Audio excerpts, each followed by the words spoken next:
Intro knew I've been covering this league long enough to recognize when something real is bubbling beneath the surface. The kind of story nobody wants to talk about, but everybody in the building feels. You can sense it in the locker room. Glances, in the cautious interviews, in the way coaches dodge the hard questions. And right now, that story is Sanders. We're not just witnessing a quarterback battle in Cleveland, we're watching a cover-up unfold in slow motion. Because the best QB in camp, the one making magic with backups and embarrassing the starters, he's not the one they want you talking about. They want you looking the other way at DILLON Gabriel, the guy with the polished draft card and all the right buzzwords. But I've got eyes and I've got tape. And I'm telling you now, Sanders is the real deal. And the Browns are running out of excuses to pretend otherwise. Let's rewind this thing and talk about what Sanders has been up against from the start. 5th round pick, no press conference, no fanfare. Shoved behind Joe Flacco like a washed-up ghost of the past. Slotted beneath DILLON Gabriel as if the spot had been etched in stone. And buried so far down that Browns fans probably thought he was just a camp arm. Jimmy Haslam didn't even want him. Word around the league was that if Haslam had his way, Sanders would have been riding third string behind Kenny Pickett's hamstring. That's how buried he was, like the franchise hoped everyone would forget his name. But then, day 9 happened. They finally tossed him in. Let's see what he does against the ones, the coaches said. Like this was just some lighthearted experiment.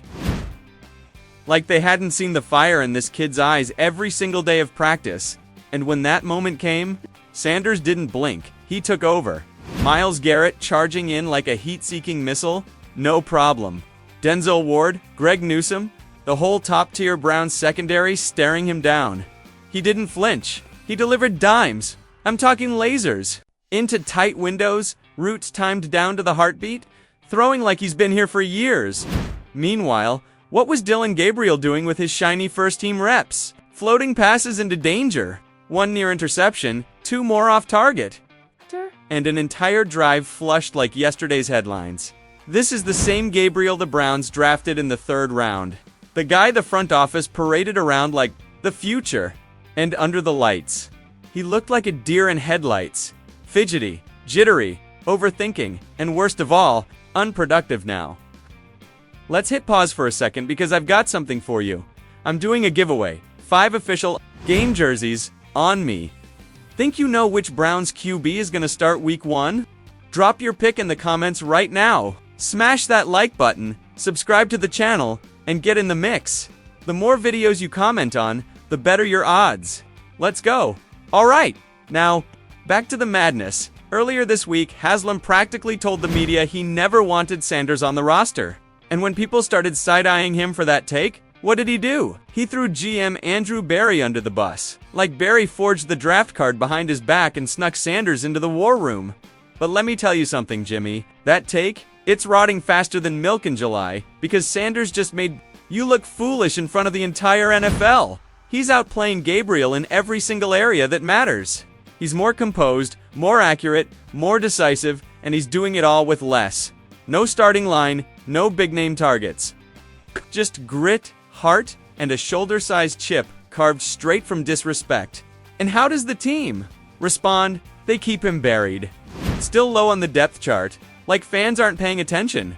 Like the film doesn't speak louder than the politics. Like we're just supposed to accept the fantasy that this is still a competition. Newsflash, this ain't a competition, it's a narrative war. Let me take you through day 9, play by play. First series against the ones, Sanders goes 2-4-3-1 incompletion on a tight crossing route that nearly stuck. Then, he rolls right eyes, always scanning, calm under pressure, and rips a rope to Gage Larvadain for a big gain. Next play, tight coverage, no problem. Bullet to Cade McDonald, hands chain moves. That's not a rookie surviving. A quarterback commanding. And what was Gabriel doing while Sanders was stacking completions? He had the VIP package. First team line, polished route runners, scripted series. And what did he do with it? 3 plays. 3 ghosts. 1 ball tossed. Away like a bad habit. 1 near pick that left the sidelines gasping. And 1 missile that overshot everyone by a county mile. If Sanders had laid an egg like that, the headlines would have already labeled him a bust. They'd be asking if he should switch to slot receiver, But because it's Gabriel, we hear the same tired refrains. He needs time. He's adjusting. No, what he needs is a headset and a clipboard. Even Gabriel's one touchdown on the day wasn't even his. It was a screen pass that Larvadain turned into a miracle. That was all. WR brilliance, not QB execution, and still. The franchise line is, Dillon Gabriel is competing for QB1. Competing with who? Exactly, Casper. Because let's be honest, the only opponent Sanders has right now is the front office's pride. The coaching staff didn't draft him. The scouts didn't pitch him. And now admitting he's outperforming their golden boy means eating crow in front of the entire organization. That's what this is really about. Not talent, not upside, just ego. So they treat Sanders like a charity case. They call his reps a dog bone, like he's a stray who got lucky and wandered into the facility. But what did Sanders do with that bone? He didn't chew it. He weaponized it. He fired into tight coverage like he was playing chess while the defense was playing checkers. He connected with second stringers the way elite guys connect with pro bowlers. He turned scraps into steak. And the silence from the top. Deafening. But let me tell you what's not silent. The film. The locker room whispers. The tension growing by the day. Because football doesn't care about egos. It doesn't care about how many interviews you gave. Or where you were picked. Or what Jimmy Haslam whispers behind glass doors. The tape don't lie. The truth don't lie.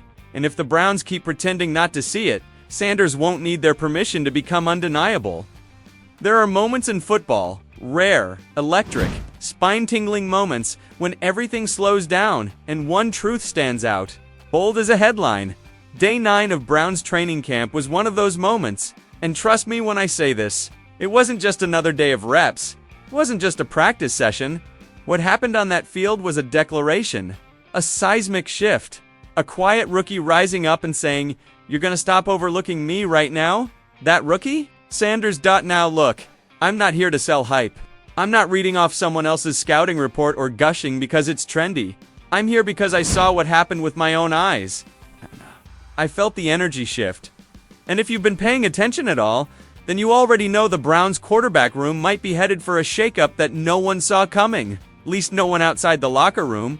But inside, oh, they feel it. They've been feeling it because on day 9, Sanders didn't just look like he belonged. He looked like he owned the damn moment. He walked out there with second string everything. Backup line, backup receivers, even backup cadence familiarity, and carved up Cleveland's first string defense like it was his personal scrimmage. Let me break this down the way it deserves.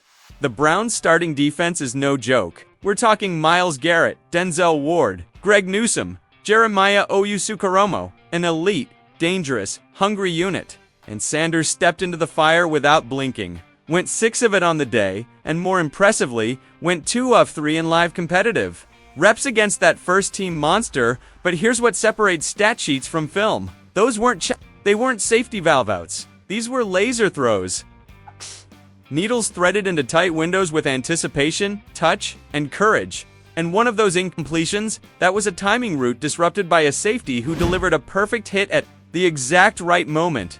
That's not on Sanders. That's just elite defense. But he got up, stayed locked in, and went right back to work. The rest? Pure filth. I'm talking next-level throws to guys most people in the stands hadn't even heard of.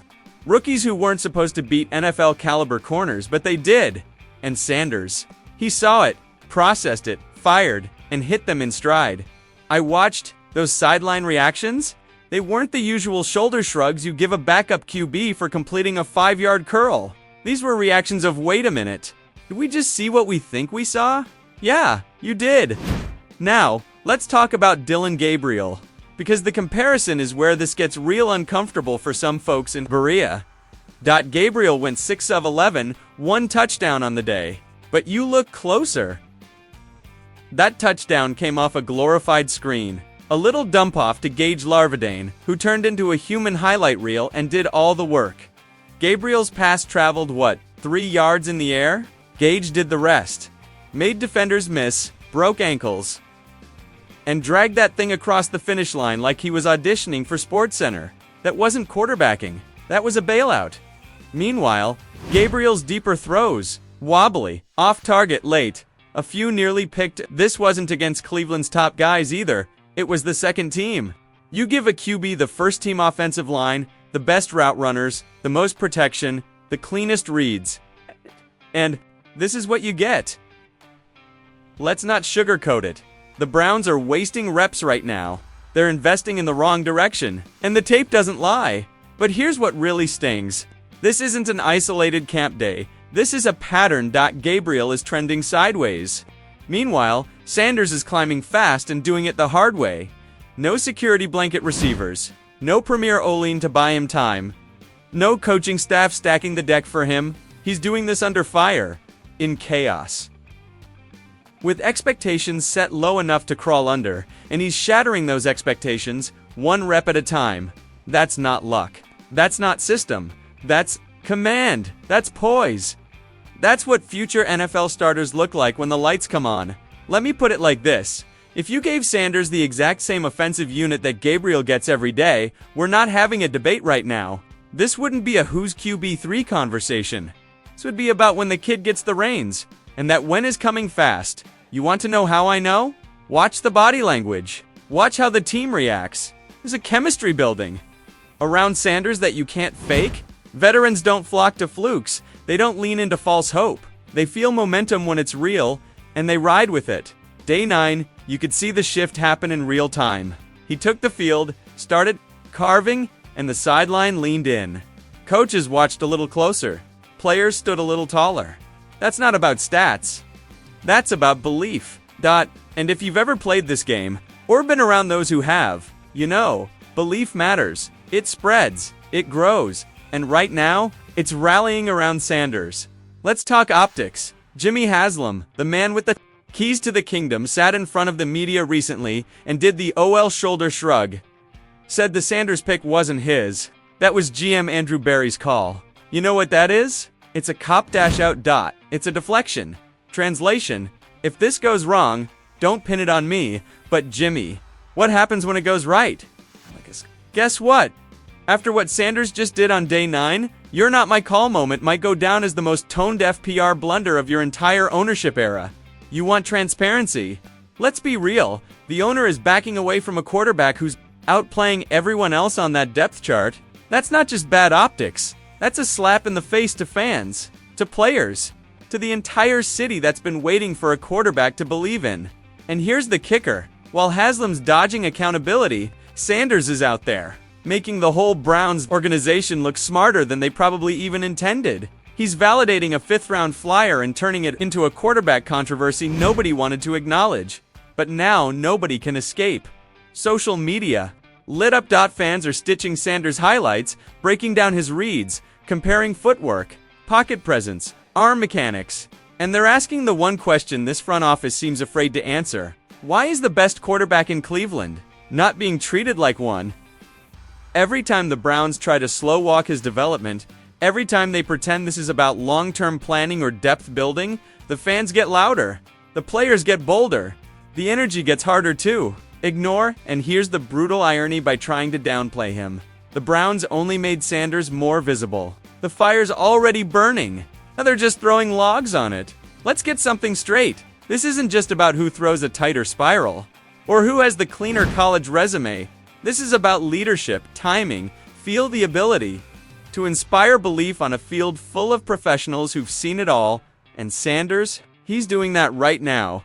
Meanwhile, Gabriel is still being handed every opportunity and fumbling the moment. Yeah, I respect the legacy, but it's a legacy built in another era. That resume isn't helping Cleveland now. Pick it. That body looks like it's trying to hold on for dear life. Sanders, though, he's rising, he's grinding, he's playing better football every single time they let him touch the ball.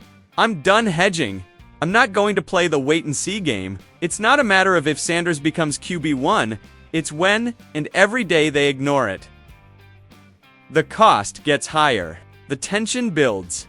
The gap between what they say and what everyone else sees gets wider. So yeah, Sanders wasn't supposed to be here. He wasn't the headline name. He didn't come with the glittering draft status or hype machine narrative. But none of that matters anymore, because he's here now, and he's kicking down the door. Day 9 wasn't just a breakout. It was a statement, a warning shot, a line drawn in the turf Sanders is here. He's not waiting for permission. And the only question left is how long the Browns can keep pretending. He's not exactly what they've been looking for all along. If you're riding with Sanders, drop your prediction in the comments. Who starts week 1? And if you're still not sure, watch the tape again. Look in those players' eyes. They already know. Like the video, hit subscribe, and come back tomorrow. Because I promise, this quarterback battle, it's just getting started.